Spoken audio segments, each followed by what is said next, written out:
Oftentimes this time of the year, people begin to ask questions about what do I do with relationships in my life during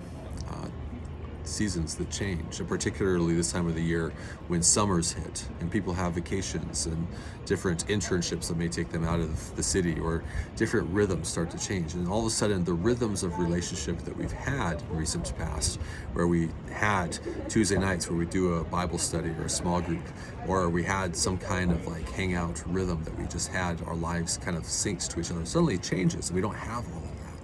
And like, what do we do in this season? And it can be really a detriment if you don't take advantage of it. You can lose kind of the momentum of relationship, and oftentimes people's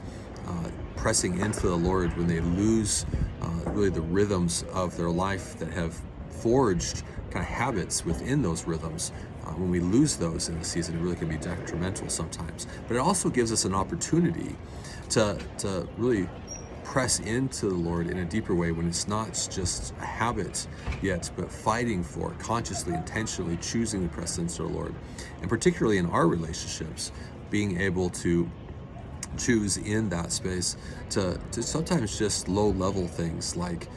connecting with them by saying like, hey, I know your sports team was playing last night, like how did it go, did you watch the game? Or just saying, hey, I was praying for you this week, I thought of you, I hope you're doing well, let me know if there's anything that you need. And sometimes we say that people have to feel like they belong before they belong, and in order to belong. And this time of the year, oftentimes in these seasons where maybe our lives aren't in sync the same way that they have been in other seasons, and maybe hopefully will be again in the future, but these moments give us the opportunity, if we're willing to lean into just